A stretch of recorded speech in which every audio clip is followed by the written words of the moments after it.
Hello વિદ્યાર્થી ભાઈઓ બહેનો,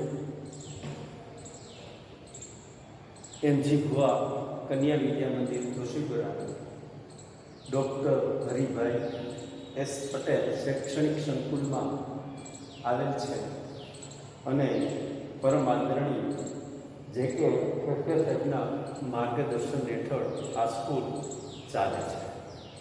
વિદ્યાર્થી મિત્રો, સામાન્ય પ્રવાહ ધોરણ 12 અને એ ધોરણ 12ની અંદરમાં આપણે વિષય તત્વજ્ઞાન અને તત્વજ્ઞાનની અંદરમાં પ્રકરણ 3ની આપણે વાત કરી રહ્યા છીએ. એ પ્રકરણ 3ની અંદરમાં આપણે વિડિયો લેક્ચરની અંદરમાં 8 સુધી આગળ જોઈ ચૂકેલા છીએ અને અત્યારે આપણે 9મા ભાગની વાત કરવા જઈ રહ્યા છીએ. વિદ્યાર્થી મિત્રો, બોર્ડની અંદરમાં પરીક્ષામાં પૂછાતો 2 ગુણનો પ્રશ્ન કે આ જે મેં અહીંયા નિયમો લખેલા છે એ નિયમ ઉપર આધારિત જ માત્ર ખાલી જગ્યા વાળી એક દલીલ પૂછેલી હોય અને એ દલીલમાં ખાલી જગ્યા પૂરવાની અને રૂપ દર્શાવવાનું, છેલ્લે આવા ઉદાહરણોની વાત આપણે ભાગ 8ની અંદરમાં આપણે કરેલી હતી. ભાગ 9ની આપણે વાત કરવા જઈ રહ્યા છીએ. ભાગ 9ની અંદરમાં આપણે ખાલી જગ્યા વાળી રૂપલક્ષી સાબિતીની વાત કરવા જઈ રહ્યા છીએ. પણ વિદ્યાર્થી મિત્રો, એ ખાલી જગ્યા વાળી રૂપલક્ષી સાબિતીની વાત કરી પહેલા જેમ આપણે દરેક નિયમ ભણ્યા અને દરેક નિયમ ભણ્યા ત્યારે આપણે એના દરેકના રૂપ અને એનું સંક્ષિપ્ત નામ આપણે તાજું કરેલું. ફરી પાછું અત્યારે પણ આપણે તાજું કરેલી ક્રમ એક પહેલો નિયમ એમપી નો નિયમ, પી સરથી ક્યુ, પી તેથી ક્યુ, પૂર્વાંગનો સ્વીકાર તો ઉત્તરાંગનો સ્વીકાર. બીજો નિયમ એમટી ઉત્તરાંગનો નિષેધ તો પૂર્વાંગનો નિષેધ, આ ઉત્તરાંગનો નિષેધ થયો તો પૂર્વાંગનો નિષેધ. ક્રમ 3 એચએસ નો નિયમ, પી સરથી ક્યુ, ક્યુ સરથી આર, તેથી અહીંથી પી લીધો અહીંથી આર લીધો એટલે પી સરથી આર જવાબમાં આવે. એ જ રીતે વિદ્યાર્થી મિત્રો, ડીએસ નો નિયમ, એક વિકલ્પનો નિષેધ તો બીજા વિકલ્પનો સ્વીકાર. અહીંયા પી નો નિષેધ તો ક્યુ નો સ્વીકાર, એ જ રીતે ક્યુ નો નિષેધ તો પી નો સ્વીકાર એમ પણ થઈ શકે છે. આપણે લખવું હોય તો બાજુમાં સાઈડમાં આપણે દર્શાવી શકીએ કે નિષેધ ક્યુ તો અહીંયા આવશે તેથી પી, એમ પણ સાબિત થઈ શકે છે. સીડી નો નિયમ, પી સરથી ક્યુ, આર સરથી એસ, પી વિકલ્પન આર. આના બંને પૂર્ણાંકો કે અહીંયા વિકલ્પો હોય તો આ બંને ઉત્તરાંકોને આપણે ખનિજ વિધાનમાં લઈ શકીએ છીએ વિકલ્પન સ્વરૂપે. છઠ્ઠો નિયમ સિંક નો નિયમ, પી સમુદ્રી ક્યુ, તેથી પી અથવા ક્યુ ને પણ આપણે વિસ્તૃત કરી શકીએ છીએ. ક્રમ 7 કંજનો નિયમ, જોડવાનો નિયમ અને આ તોડવાનો નિયમ આપણે ભણ્યા ત્યારે તમને યાદ કરાવેલો હતો. જોડવાનો નિયમ એટલે આની અંદરમાં પી અને ક્યુ એવા 2 વિધાનો આપેલા હોય તો આ પ્રમાણે સમુદ્રીકાર મૂકીને આપણે એ વિધાનને જોડી શકીએ છીએ, જેને આપણે કંજનો નિયમ કહીએ છીએ. વિદ્યાર્થી, આઠમો નિયમ વિકલ્પ બુદ્ધિને લગતો નિયમ. કોઈ પણ એક વિધાન આપેલું હોય તો એમાં આપણે અનુકૂળતા પ્રમાણે આપણે જરૂરિયાત પ્રમાણેનું વિકલ્પનકાર મૂકીને આપણે એક વિધાન વધારી શકીએ છીએ, જેને એડનો નિયમ આપણે કહીએ છીએ. અને આ એડના નિયમથી અહીંયા પી વિધાન આપેલું છે તો પી વિકલ્પ ક્યુ આપણે નિષ્પન્ન કરીએ. વિદ્યાર્થી મિત્રો, આપણે જ્યારે બોર્ડની પરીક્ષા આપવા જઈએ અને જવાબ પેપર તમારા હાથમાં આવે ત્યારે પહેલા તમે સૌથી ફ્રેશ હો, તમારી વિગતો ઉપરની બધી ભરાઈ જાય, પછી પાછળના પાના ઉપર રફ કરીને આ 8 રૂપ આપણે સ્વસ્થ મને હોય ત્યારે લખી નાખવાના. કારણ કે લખી નાખશો પછી આગળની તમારે દલીલ ગણવી હોય તો એ દલીલ ગણવાની અંદરમાં આ 8 જે રૂપ તમે પાછળના ભાગમાં લખેલા હશે એ તમને ખૂબ જ ઉપયોગી થશે અને એને આધારે તમે ખાલી જગ્યાવાળી રૂપલક્ષી સાબિતી પૂછાયેલી હોય, ખાલી જગ્યાવાળી દલીલ પૂછાયેલી હોય અથવા ખાલી જગ્યા વગરની રૂપલક્ષી રૂપલક્ષી દલીલો પૂછાયેલી હોય તો એ બધાના જવાબ તમે સૌ સળસળાટ લખી શકશો. આમની મદદ આ આપણા માટે એક મદદરૂપ સાધન બની જશે. અને પાછળના પાના ઉપર લખવું એટલે જેથી એને ઉપર મોટા અક્ષરે લખવું રફ કામ એટલે કોઈ જગ્યાએ કોઈ ઓબ્જેક્શન થાય નહીં. અને પછી હવે આ વિદ્યાર્થી મિત્રો આપણે આપણી ખાલી જગ્યાવાળી રૂપલક્ષી દલીલના સંદર્ભમાં આપણે વાત કરીએ છીએ. અહીંયા પહેલું આધાર વિધાન અને ફલિત વિધાન એના માટે વપરાતા અંગ્રેજી શબ્દના સંદર્ભમાં વાત કરી દઈએ તો ફલિત વિધાનને અંગ્રેજીમાં શું કહેવામાં આવે? કન્ક્લુઝન એટલે CONCLUSION કન્ક્લુઝન એટલે ફલિત વિધાન. આ તેથી એ કહેવું છે એ આપણું ફલિત વિધાન છે. એ જ રીતે અહીંયા તેથી કે સમુચય એ કહેવું ફલિત વિધાન છે. અહીંયા પણ તેથી આ કાઉન્સની અંદરમાં રકમ આપેલી છે ફલિત વિધાન છે. હવે આધાર વિધાન એટલે શું? તો કે પ્રેમિસ PREMIS પ્રેમિસ એટલે આધાર વિધાન. હવે શા માટે વિદ્યાર્થી મિત્રો મારે લખવું પડ્યું? કારણ કે અહીંયા એક કોડ શબ્દ આવે છે આપણી બધી રૂપલક્ષી સાબિતીની અંદરમાં. અહીંયા આપણે P એમ લખીએ છીએ. આ P એટલે શું? P એટલે એમ દર્શાવે છે કે આ પ્રેમિસની અંદરમાંથી આવતો એનો પહેલો અક્ષર P આપણે મૂકીએ છીએ. એટલે જેટલા અહીંયા P મૂકવામાં આવેલા હોય એ બધા મૂળ આધાર વિધાનો બને છે. અને છેલ્લું જે આધાર વિધાન આપેલું હોય એની બાજુમાં ત્રાંસો લીટો કરી 3% મૂકીને જે આપણે ફલિત વિધાન શોધવાનું હોય એ ફલિત વિધાન આવે છે. હવે દરેક રૂપલક્ષી સાબિતીની અંદરમાં આવા આધાર વિધાનો આપેલા હશે અને આ પ્રમાણેનું એક ફલિત વિધાન આપેલું હશે.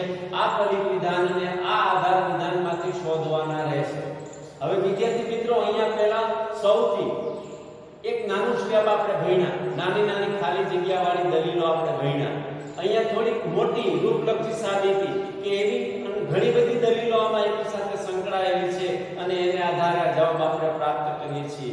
એટલે આમાંના આ બધા જે નિયમો આપણે ભણ્યા છે વારંવાર વિદ્યાર્થી મિત્રો હું તમને કહેતો હતો કે આ રૂપ આપણે પાકા કરવાના છે, કંઠસ્થ કરવાના છે. જેને આ રૂપ બરોબર પાકા થઈ ગયેલા હશે, કડકડાટ આવડતા હશે એના માટે આ રૂપલક્ષી સાબિતીઓ ગણવી એ રમતવાત થશે. એટલે વિદ્યાર્થી મિત્રો હજી પણ જેને આ રૂપલક્ષી સાબિતી ગણવા માટે આધારરૂપ જે આ અનુમાનના નિયમો છે એના રૂપ યાદ ના હોય તો એના રૂપ છે બરોબર પાકા કરી લેવા મારી ખાસ આગ્રહભરી વાત છે. હવે આપણે અહીંયા આવી જાય વિદ્યાર્થી મિત્રો હું એક વાત તમને યાદ કરાવતો શરૂઆતની અંદરમાં.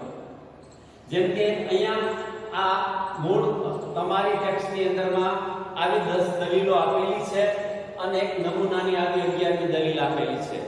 બોર્ડની પરીક્ષામાં ઘણી વખત એવું પણ બની શકે કે 2 ગુણની અંદરમાં આવી કોઈ એક ખાલી જગ્યાવાળી દલીલ પણ હોઈ શકે છે. તો ખાલી જગ્યાવાળી રૂપલક્ષી સાબિતી પૂછાય તો આપણા 2 ગુણ વ્યર્થ ન જાય એટલા માટે આની પ્રેક્ટિસ આપણે કરી લઈએ. આની થોડીક વધુ પ્રેક્ટિસ કરશું પછી આપણે ખાલી જગ્યા વગરની દલીલોની પ્રેક્ટિસ કરશું કે જેથી ખાલી જગ્યા વગરની દલીલો છે એ પણ આપણને સરસડા આવડી જશે. આમાં જેટલું આમ મન એકાગ્ર કરી બીજી બધી પ્રવૃત્તિ અત્યારે છોડીને માત્ર એક જ હું જે બોલું જે કહું એની ઉપર બરોબર ધ્યાન કેન્દ્રિત કરીને સાંભળશો તો આ રૂપલક્ષી સાબિતી ગણવી તમારા માટે સાવ સરળ બની જશે. નહીં તો ખબર નહીં પડે કે સર આ જવાબ કેમ શોધ્યો. જેમ કે આપણે આવી જઈએ અહીંયા નિષેધ આર આપણે શોધવાનો છે વિદ્યાર્થી મિત્રો. હવે નિષેધ આર શોધવાનો છે તો આ રકમની અંદરમાં ઉપરની સાઈડમાંથી ને એટલે કે આટલા જે મૂળ આપેલા વિધાનો છે વિદ્યાર્થી મિત્રો બરાબર સમજો. આટલા મૂળ વિધાનો આપેલા છે આમાંથી આ બધી ખાલી જગ્યાવાળી વિગતો શોધવાની છે. નિષેધાર હવે અહીંયા આવી જાય વિદ્યાર્થી મિત્રો તો નિષેધાર અહીંયા છે. હવે આ નિષેધારને આપણે નીચે લઈ આવવો હોય તો વિદ્યાર્થી મિત્રો આનું કારક જોવો શું છે? શરતી છે. શરતી છે તો આપણે આની અંદરમાં જોઈએ એની આગળની રકમ શું છે? P સમુચય Q છે.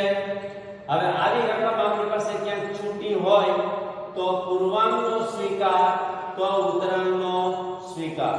વિદ્યાર્થી મિત્રો અહીંયા આપણે જોતા જઈએ આપણો પહેલો નિયમ MP નો તમે જોવો પૂર્વાંગનો સ્વીકાર તો ઉત્તરાંગનો સ્વીકાર. હવે આ R ભાઈને આપણે સ્વીકાર સ્વરૂપે નીચે લેવા છે તો તો એ નીચે લેવા માટે આ p સમુચય q આપણી પાસે છે, અહીંયા તમે જોતા જાઓ પહેલેથી p બીજામાં નથી, ત્રીજામાં નથી, ચોથું આપણું છે આધાર વિધાન p સમુચય q, એટલે આ રકમ બની ગઈ, અહીંયા આવી ગઈ, આ પૂર્વાંકનો સ્વીકાર થઈ ગયો હતો, આ ઉત્તરાંકનો સ્વીકાર. વિદ્યાર્થી મિત્રો આ બરોબર સમજો, આ p છે,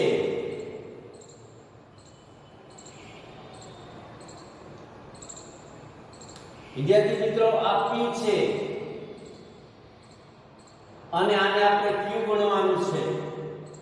હવે આ p છે અહીંયા આવેલું છે, તમે જો ફરી પાછું, તો આપણે q ને ફરી વિધાનમાં લઈ શકીએ નહીં કે ના લઈ શકીએ, કે ના લઈ શકીએ, કે ના લઈ શકીએ, લઈ શકીએ ને. એ પ્રમાણે પૂર્વાંકનો સ્વીકાર તો ફલિત વિધાનમાં ઉત્તરાંકનો પણ સ્વીકાર, એટલે આ રકમ અહીંયા આવી ગઈ.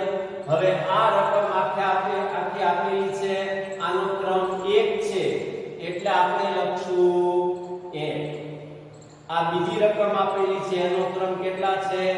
4, એટલે વિદ્યાર્થી મિત્રો અહીંયા આપણે લખશું 4. 1 અને 4 વચ્ચે આપણે અલ્પવિરામ મૂકશું, પાછું 4 પછી પણ અલ્પવિરામ મૂકશું. હવે આ કયા નિયમનો ઉપયોગ થયો? તો કે MP, એટલે આપણે અહીંયા એની બાજુમાં લખશું MP. વિદ્યાર્થી મિત્રો ખ્યાલમાં આવ્યું? 1, 4 અને MP ના નિયમથી આપણને નિષેધ R પ્રાપ્ત થઈ ગયું. વિદ્યાર્થી મિત્રો સમજવા માટે બાજુમાં મેં P લખ્યું, Q લખ્યું, અહીંયા P ને અહીંયા લીધું, એટલે આ P નો સ્વીકાર થઈ ગયો, તો Q નો પણ સ્વીકાર. આ રકમ થઈ ગઈ Q. હવે વિદ્યાર્થી મિત્રો એની નીચે આવીએ, આપણે શું શોધવાનું છે? નિષેધ D. હવે આપણે જોતા જઈએ પહેલેથી, હવે આ પહેલા કાઢી નાખીએ, એટલે આપણને કોઈ જગ્યાએ ગૂંચવણ કે મુશ્કેલી થાય નહીં, અને કાઢી નાખીએ.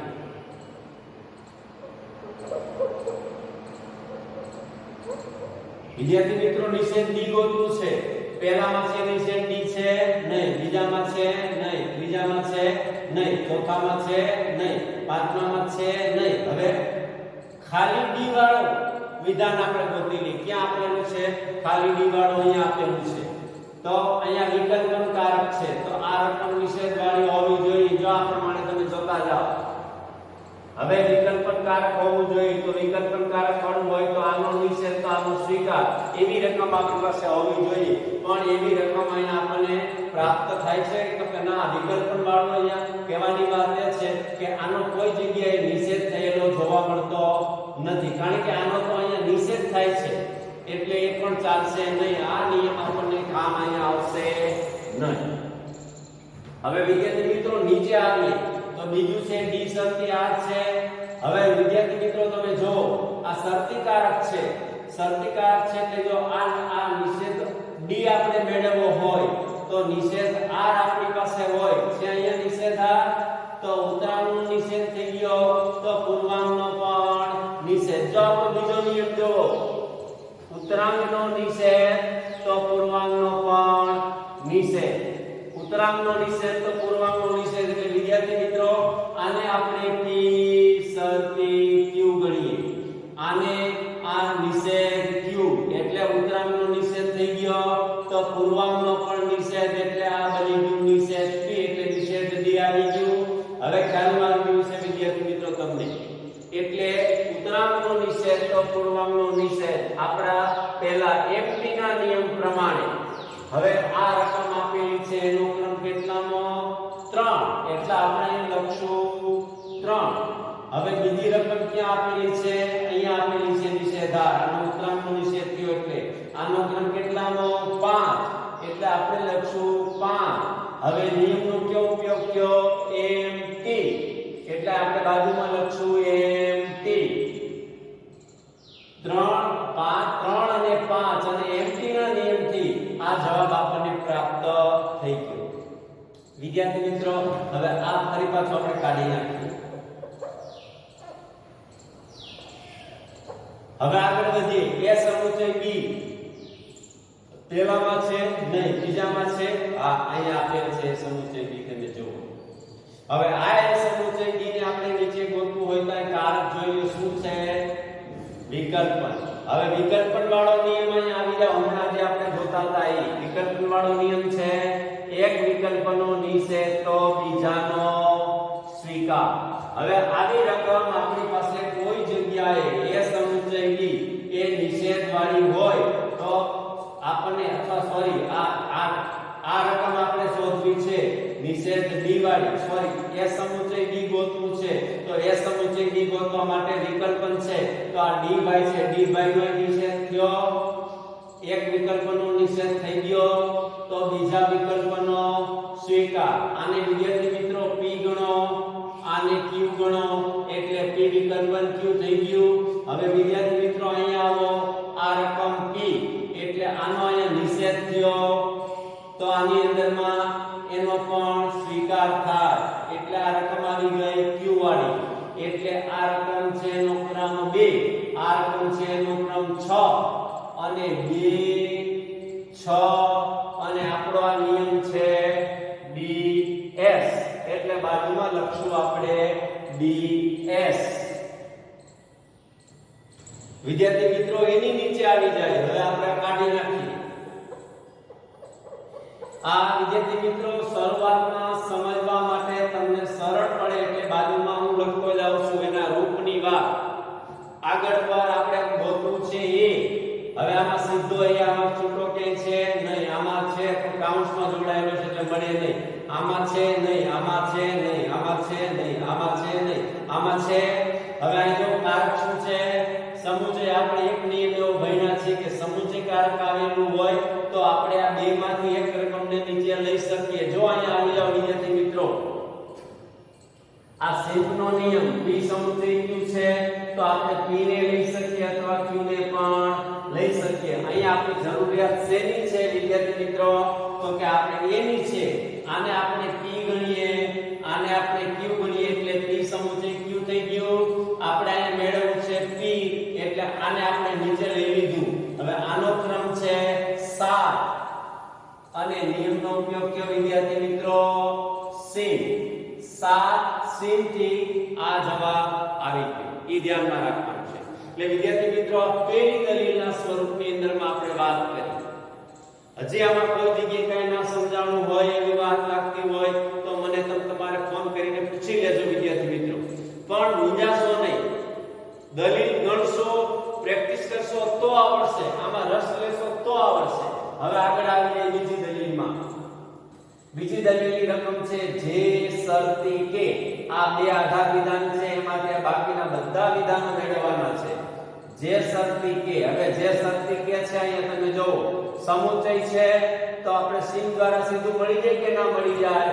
જે હમણાં આ નિયમનો ઉપયોગ કરીને આ રકમ બેમાંથી લઈ શકીએ એ જ રીતે તો આનો ક્રમ છે 1 એટલે આપણે લખશું 1 અને સિન એના દ્વારા આપણને મળી ગયું જે શરતી કે. આ જે શરતી કે મળી ગયું. હવે આપણે જોઈએ છીએ શું વિદ્યાર્થી મિત્રો આપણે જેને જોઈએ છીએ. હવે આ જેને જોતું હોય તો અહીંયા પહેલામાં છે પણ નાના કાઉન્સમાં છે એટલે જે મળે નહીં. બીજામાં છે અહીંયા છે ફરી પાછો આવી જાવ સમુચય છે તો આ જેને આપણે નીચે લઈ શકીએ કે ના લઈ શકીએ.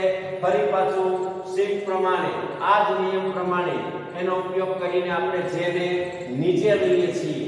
એટલે આનો ક્રમ છે 2 અને sin એના દ્વારા જવાબ વિદ્યાર્થી મિત્રો આવી ગયો. હવે નીચે આવી આપણે જોઈએ છીએ શું કે પહેલામાં છે પણ કાઉન્સમાં છે એટલે સીધો મળે નહીં, આમાં છે નહીં. હવે આમાં છે કે તમે જુઓ અહીંયા શરતી છે તો આપણી પાસે જો જે ભાઈ હોય તો પૂર્વાંગનો સ્વીકાર તો ઉત્તરાંગનો સ્વીકાર છે. જે ભાઈ એટલે પૂર્વાંગનો સ્વીકાર થઈ ગયો તો ઉત્તરાંગનો સ્વીકાર. આપણો પહેલો નિયમ પૂર્વાંગનો સ્વીકાર તો ઉત્તરાંગનો સ્વીકાર.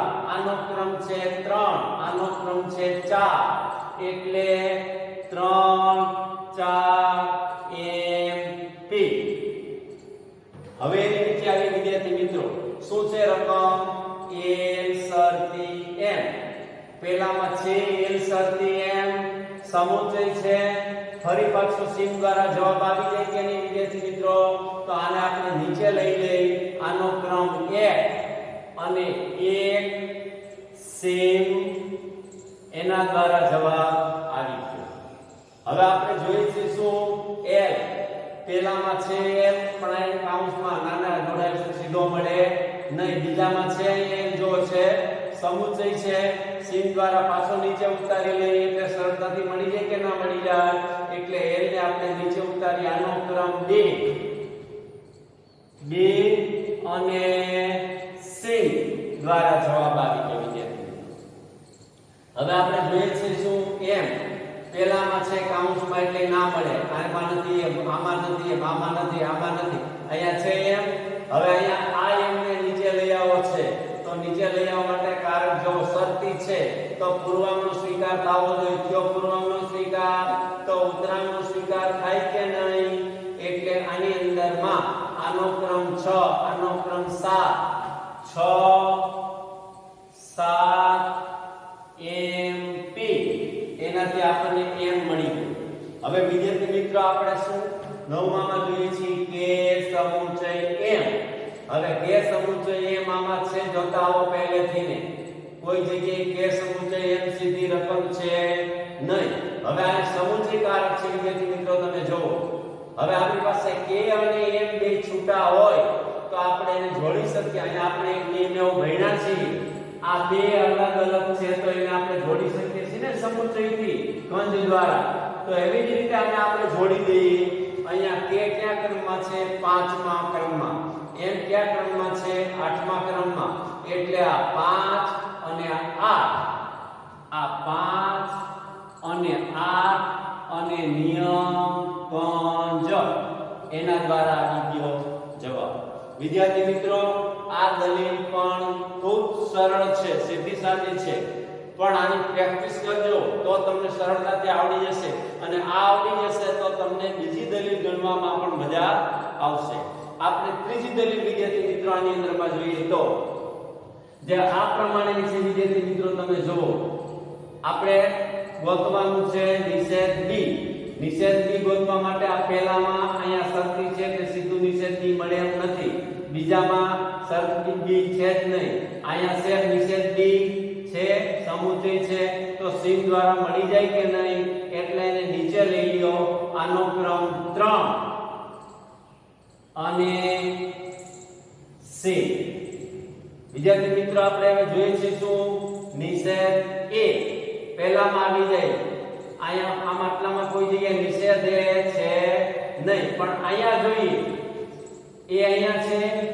હવે આ b નો નિષેધ થાય તો ઉત્તરાંગનો નિષેધ તો પૂર્વાંગનો પણ નિષેધ. આપણે આ નિયમ ભણ્યા. ઉત્તરાંગનો નિષેધ વિદ્યાર્થી મિત્રો આ ભણ્યા.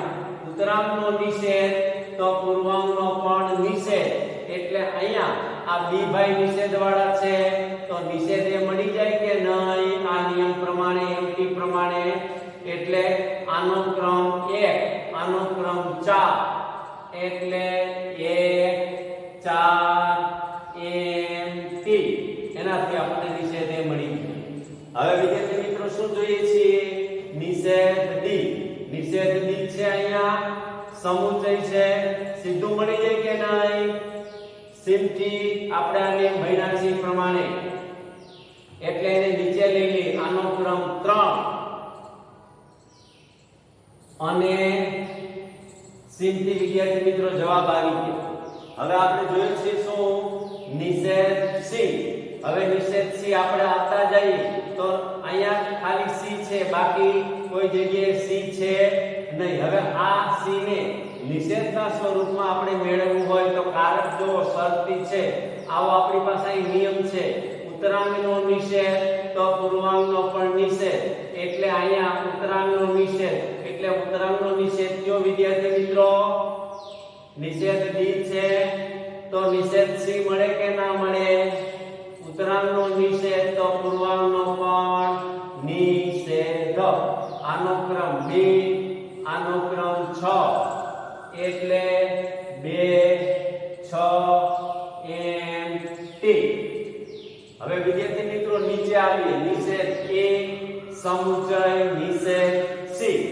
હવે આમાં આવી રકમ સીધી આટલાથી આટલા સુધીમાં કોઈ જગ્યાએ આપેલી નથી. હવે આનું કારણ જો વિદ્યાર્થી મિત્રો સમુચય છે આ રકમ આપણી પાસે છૂટી હોય, આ રકમ આપણી પાસે છૂટી હોય તો બંનેને આપણે જોડી દઈએ તો આખી રકમનો જવાબ આવી જાય કે નહીં વિદ્યાર્થી મિત્રો? નિષેધ છે આપણી પાસે, અહીંયા નિષેધ સી છે આપણી પાસે, આ બેને જોડી દઈએ એટલે જવાબ આવી ગયો કે નહીં? હવે અહીંયા નિષેધ એનો ક્રમ છે 5 અને નિષેધ સી એનો ક્રમ છે 7. 5 7 અને કંદ જે આ નિયમને આધારે આપણે જવાબ થઈ ગયો. હવે વિદ્યાર્થી મિત્રો એનાથી નીચે આવીએ. નિષેધ એ સમુચ્ચય નિષેધ સી આ નાના કૌંસમાં રકમ આપેલી છે અને વિકલ્પન p. હવે આવી રકમ અહીંથી શરૂ કરીને અહીંયા સુધી બેઠે બેઠે આપેલી નથી, પણ આનો આટલો ભાગ વિદ્યાર્થી મિત્રો અહીં તમે જો બેઠે બેઠો છે ઉપરની સાઈડમાં. હવે અહીંયા વિકલ્પન કારક છે તો આપણે p ભાઈને એમાં વધારી શકીએ કે નહીં? આવો આપણે એક નિયમ ભણ્યા છીએ કે વિકલ્પન કારક ઉમેરીને તમારી જરૂરિયાત પ્રમાણેનું આપણે વધારાનું વિધાન મૂકી શકીએ છીએ. આપણો 8મો નિયમ આપણે ભણ્યા. અહીંયા p આપેલું છે તો વિકલ્પન કારક મૂકીને આપણે q ભાઈ ઉમેર્યા કે નહીં? આવી જ રીતે અહીંયા આપણે p ની જરૂરિયાત છે એટલે આપણે p ને ઉમેરી દઈએ. હવે આનો ક્રમ છે 8 એટલે આપણે લખશું 8. નિયમનો ઉપયોગ થયો 8 એડ થી જવાબ આવી ગયો. વિદ્યાર્થી મિત્રો વારંવાર આ દલીલને તમે મારી જે આ ગણેલી છે એ ગણેલી દલીલને તમે વારંવાર જોશો, વારંવાર નિહાળશો તો એવું બનશે કે આ દલીલને તમે વારંવાર જોયા પછી તમારા મગજની અંદરમાં બધી ઘરેલ એક સાથે બેસી જશે અને બેસી જશે પછી તમારે આ રૂપ સામે રાખવાની જરૂરિયાત રહેશે નહીં, કારણ કે રૂપ આપણા મગજમાં ગોઠવાયેલા હશે અને એને આધારે ફટાફટ આપણને ફલિત વિધાન પ્રાપ્ત થઈ જશે. કોઈ પણ દલીલની અંદરમાં આપેલું આ તેથી પછીનું જે વિધાન આપેલું હોય એ હંમેશાને માટે એ જે તે આ મૂળ આધાર વિધાનો આપેલા હોય એમાંથી ગોતવાનું હોય છે. વિદ્યાર્થી મિત્રો અહીંયા આપણે આવી ત્રણેય દલીલના સંદર્ભની અંદરમાં વાત કરી. વિદ્યાર્થી મિત્રો હજી બે થોડીક એવી બે દલીલ હજી બીજી ખાલી જગ્યા વાળી લઈ લઈ આગળના એક ભાગની અંદરમાં કે જેથી કરીને આપણું કામ ખૂબ સરળ બની જાય અને આપણને આ દલીલ ફટાફટ આવડી જાય. પછી આવી બીજી દલીલ જે ગણવાની છે એ ખાલી જગ્યા વગરની દલીલો પણ આપણે લેશું. ચાલો આભાર, ધન્યવાદ. અહીંયા આ વિડિયો લેક્ચર આપણે પૂરો કરીએ છીએ અને આવતા વિડિયો લેક્ચરની અંદરમાં આપણે મળશું.